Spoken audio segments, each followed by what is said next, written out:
hello, writers. Happy Monday. Hi, Ted. How are you? Morning, I'm doing well. Summer's Awesome. upon us, right? You can feel Woohoo! you can feel the energy shift. Yeah, Yeah, it's good. I love it. I love it. Okay, so we've been talking a lot over the last few months about vision, and I think that people always appreciate formula and ways to set it up because it can be a very lofty, big thing to tackle is putting together your vision. And I know, Ted, that you have 5 pillars when looking at somebody setting up their vision. So do you want to talk a little bit through what those are, and then we can get into each one? Yeah, I think over the next couple of weeks we'll break them down because I think they all sort of are worthy of their own little discussion. But I'll say this about this. Number one, full transparency. Like these 5 pillars are sort of new in my world of coaching teams and people. And the reason I really pondered it happened, I had a little more time to think during the pandemic. And this idea of vision always comes up. Like I used to do vision work with executive teams and people. But I think it was shallow work, if I'm being honest. I think that you said it correctly. Vision, it's a big word, right? And sometimes people get lost in it and they're trying to map out their life and all the rest of that. And I really do think that we need to break it down. Mhm. And that's why I came up with the 5 pillars. Now, I think you could take these 5 pillars and it'll give you context for a real, setting up some level of vision for your life. But I also think you may add a pillar or two for you personally. And again, because this is so new for me, this may look a little bit differently a year from now for me, but I do believe it will, and it has, by the way, because I'm already talking to people and coaching people around this. And they're like, oh my God, I've thought about all this different stuff, but I haven't put it all together and then thought, Mhm. clearly about vision, because vision is a big word. And I think sometimes people have vision misinterpreted with goals. And so Mhm. oftentimes I'll just ask somebody, hey, what's your vision? And I'll be like, I want to retire at 62. Well, that's not really a vision. And so I think if you think like this way, then I think you can do things in reverse order, which is build goals and always say, hey, does this support the vision that I want? And so when I think about vision, I think layman's terms, like, what do you want to squeeze out of life? How do you want to live? What do you want out of this life? Right. And it's really slowing down and really thinking about that in deep ways.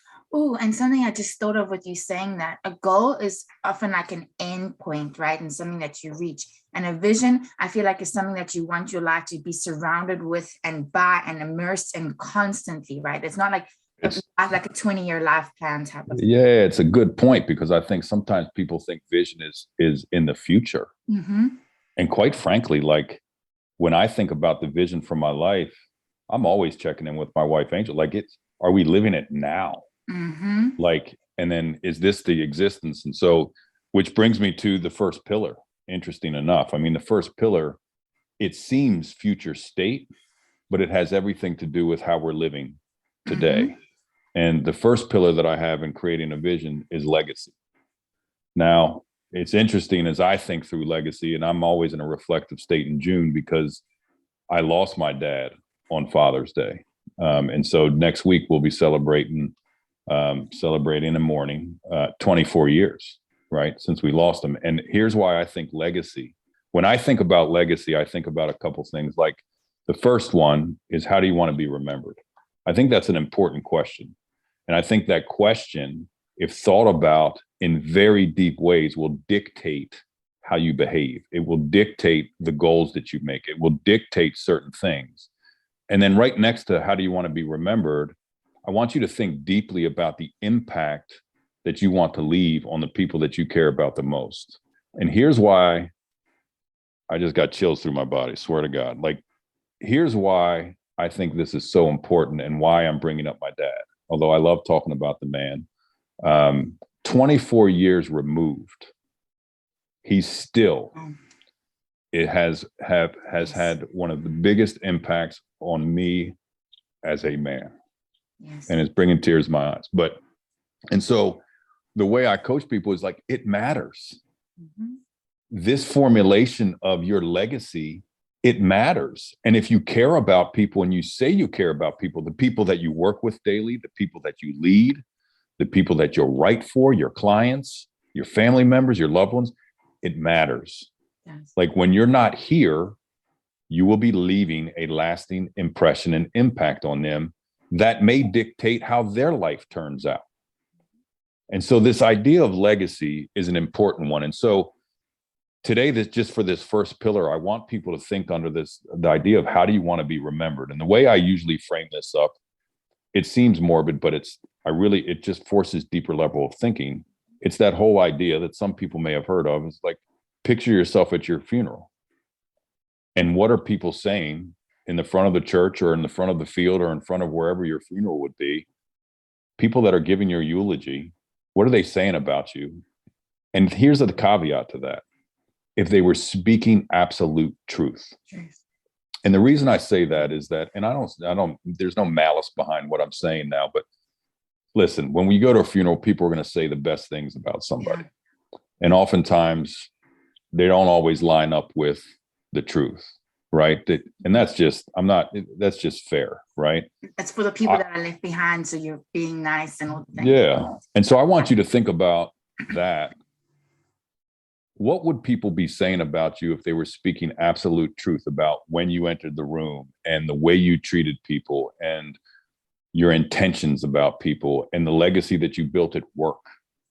All those different things, I want you to be thinking about that in deep ways, about lasting impressions and impact and what are people saying? Like, how do you want to be remembered? And then right next to that, I want you to be thinking in deep ways about the impact that you want to leave on people. Yeah. Like and it doesn't have to be this complex thought. Like, I want people to say that Ted Capshaw was a decent man, a decent and caring man, right? Like, that's not complex, but like, I got to do a lot of things for a lot of years consistently for people to go, when you were in Ted's presence, like, he was just a good guy. Mm-hmm. He cared, right? Like, and when you get to that, then it will dictate your behavior. And this is this idea of vision, like really rooting yourself. Because here's the deal. A lot of people come up with a vision and goals and they don't live by it. Mm-hmm. My suggestion here, coming from the place that I've coached people for 20 years now, and the larger majority of people that I've coached, whether it be individuals or teams over the course of 20 years, do not really have solid visions. Mm-hmm. And some have some semblance of vision, but then I ask deeper level questions about their life, and none of it lines up. It doesn't line up. Yeah. Well, I'm going to tell my story and try not to be emotional, like the same thing that you experienced with your dad. It's funny because I think people that have experienced a lot of loss feel the impact of legacy, and I'm one of those people. And 3 years ago, one of my best friend's sister passed away, and she was only 19. And, oh, wow. And so my friend's family happened in South Africa, and my friend was here in New York. And so I obviously dropped everything and went to her. And I was in Virginia at the time, and the quickest way to get to her was to drive. So I had 10 hours just to think to myself about, Cardi and the whole thing, like all of it, right? And Ted, she was only 19, but the impact that she left, like the bright light that she left was so bright that I think she had like 3 or 4 memorials literally all over the world. So many people coming to her family constantly that they didn't even know that she was friends with or had any interactions with or anything, coming to them about how she made them feel, right? And in that drive, I literally was thinking, like, what do I, like, if this had to be me now, what would people be saying and how would they be feeling? Exactly.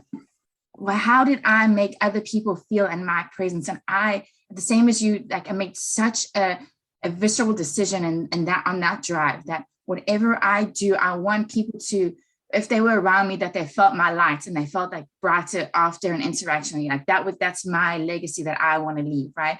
And so did everything, I shouldn't say everything because that'd be lying, but I do a lot intentionally to try and match up with that because of this person. And like, people are so quick to say like think of legacy in terms of like what you accomplished and what you did. But this was somebody that was only 19, like I said.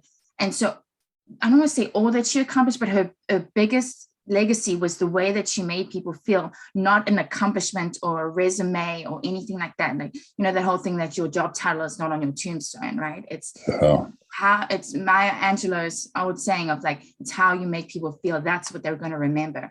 And so I think if we can think about legacy in those terms too, not just how are they talking about you, but when somebody left an interaction with you, how did they feel leaving that? Absolutely. Yeah. Changes everything, I feel like, that you do, and enriches your life as well so much. Well, the last thing I'll say to set the next couple of weeks up about this idea of vision, obviously the first pillar is legacy, and the feeling part is a real thing. And people may be wondering, like, man, we're at deep end of the pool. What are we talking about? How does this relate to my writing career or my career in general and all the rest of it? I say I'm a life and business coach because I don't see a separation between the two. Mm-hmm. And I believe a person with a powerful vision, a person which considers their legacy and in the depth of way that you just articulated, becomes a powerful entrepreneur. Mm-hmm. A powerful entrepreneur. We've talked about the emotional intelligence and all the rest of that. If you're intentional about how you're going to make people feel, are you going to get more business? Consider that. But a lot of people are just plowing through, to your point, to get the next client and get all this without really rooting themselves in a vision. So this is powerful stuff if you choose to do it. This isn't, sitting on the edge of the cliff, fluffy stuff. This should determine decisions. It should determine behaviors. It should determine thought patterns for you. All of those things, but you got to slow down and root yourself in. 100%. Okay. So just to frame up what's coming for everybody else today, we talked about legacy. Upcoming, we're going to talk about time, value, money, and belly laughs and dreams. Is that right, Ted? Yeah. Okay. So those are the pillars that we're going to be referring to over the next few weeks. I hope you take some time, everybody, and think about the legacy that you want to leave. Ted, thank you for sharing and for being vulnerable. And we'll see everybody next week. Cool. Bye.